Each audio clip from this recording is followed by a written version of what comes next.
राजीव जी, आप जवाब दीजिए। दोनों प्रवक्ता उठा रहे हैं कि विपक्ष कमजोर है, इसलिए उनकी आवाज दबा दी जाती है और सरकार मनमानी कर रही है संसद के अंदर, पार्लियामेंट के अंदर।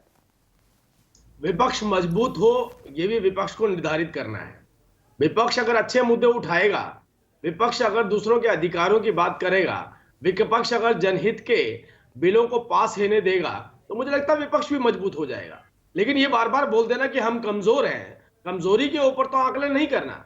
और विपक्ष सरकार को इस बात के लिए घेरे कि हमें ज्यादा अधिकार दिए जाए। हम कहते हैं कि आपके पास अधिकार है, लेकिन मैंने सबसे पहले आपसे कहा था कि इसका अगर छोटा सा एग्जाम्पल आपको चाहिए कि किस तरीके के मुद्दे, किस तरीके की चर्चाएं अंदर होती हैं, तो एक एक छोटा छोटा 20-20 सेकंड का वर्जन यूसीसी पे ले लीजिए ना।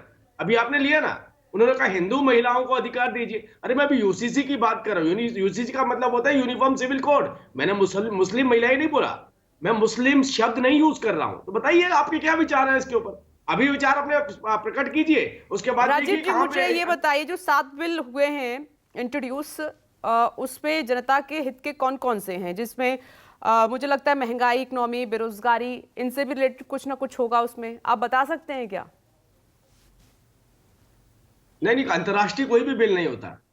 सभी बिल इस देश की जनता से जुड़े हुए होते हैं, चाहे वो बिल नारकोटिक्स से रिलेटेड हो, चाहे वो बिल डेटा से रिलेटेड हो, चाहे वो बिल महंगाई गरीबी से रिलेटेड हो, चाहे वो बिल किसानों को दिए जाने वाले फायदे का हो। इस देश ये किस तरह की आप बात कर रहे हैं राजू भाई?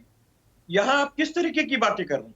अगर आप राइट टू फूड की तुलना करें, राइट टू इंफॉर्मेशन की तुलना करें, राइट टू एजुकेशन, जो आधारभूत ढांचे होते हैं किसी मानवीय संस्कारों को प्राप्त करने के लिए, एक मूलभूत चीजें हैं, आपने इस पर क्या काम किया? आप जिन बिलों को कह रहे हैं नारकोटिक्स पे आप लाए, क्या पूरे देश की जनता, जो हमारी 130 करोड़ की जनता है, क्या ये नारकोटिक्स से गवर्न होती है?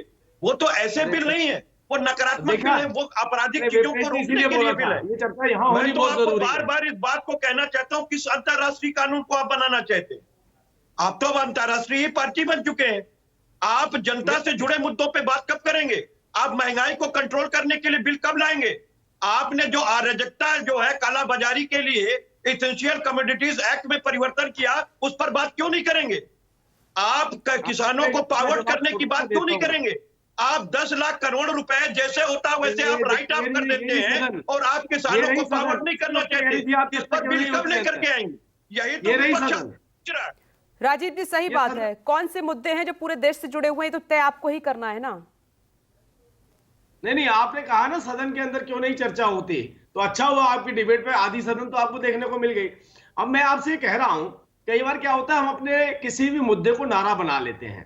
और मैं श्रीवास्तव जी को बताना चाहता हूं, श्रीवास्तव जी, अगर आप लेटेस्ट आंकड़े उठा के देखेंगे तो महंगाई की दर भी कम हो रही है। अब उसको थोड़ा सा साइड कर दीजिए, उस मुद्दे को, वो आपने नारा बना दिया, आप भूल जाते हैं। अगर अपडेट रहेंगे ना, अपडेट रहेंगे तो चर्चा नहीं कर पाएंगे।